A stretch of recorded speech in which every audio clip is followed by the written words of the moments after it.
I warned her calmly, not with anger, not with jealousy, but with absolute certainty. If you go to that party tonight, our marriage is over. I didn't raise my voice. I didn't slam my fist on the table. I just stated a fact. I expected questions, maybe a pause, maybe a moment of reflection where she realized the gravity of what I just said. Instead, she laughed.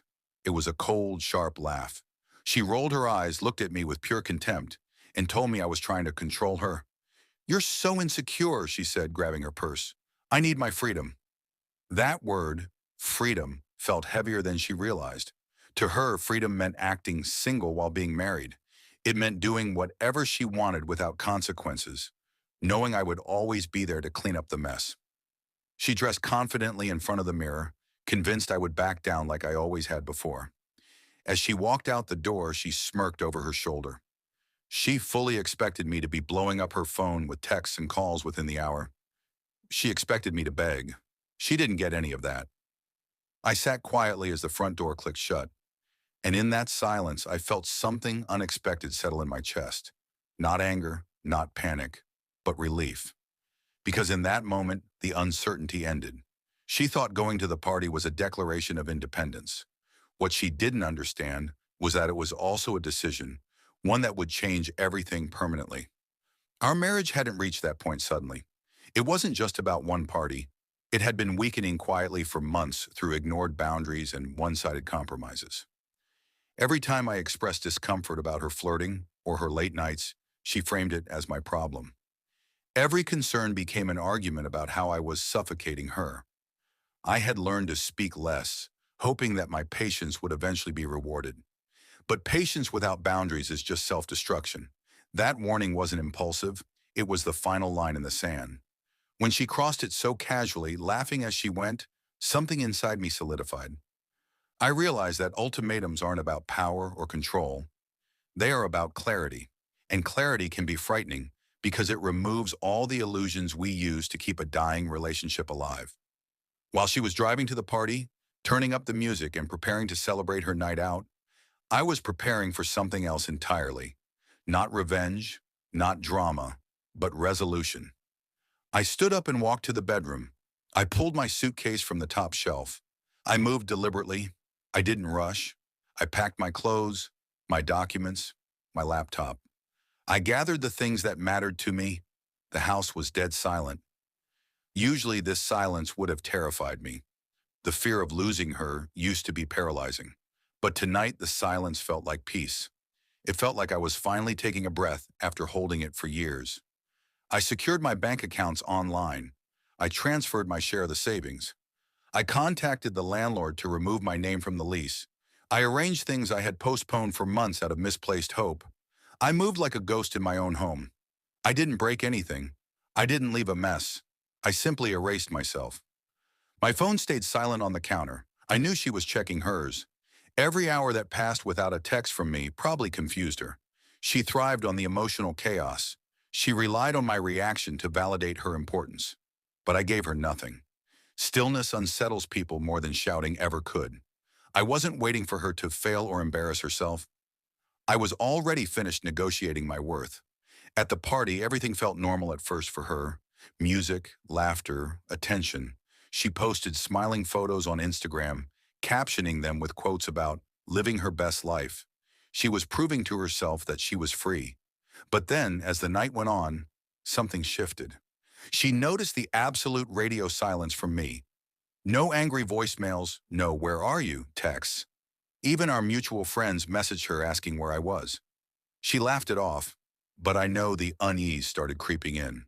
Then around 11 p.m., she saw the notification. An email. It had a simple, formal subject line. No emotion, no threats, just reality. It was a copy of the separation filing, drafted and sent. Her smile must have disappeared instantly.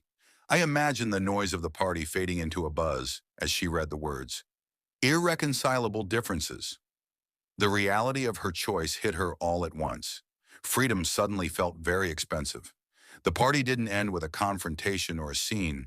It ended with the cold, hard realization that I wasn't playing a game. She rushed home. She probably drove faster than she ever had, her mind racing, trying to come up with the right excuse to fix it. She expected to find me sitting on the couch, arms crossed, waiting for an apology. She was ready to fight, ready to cry, ready to manipulate the situation back to normal. But when she unlocked the door, she walked into a tomb. The house was dark. My keys were on the counter. My side of the closet was empty. My toothbrush was gone. The finality of it must have been suffocating.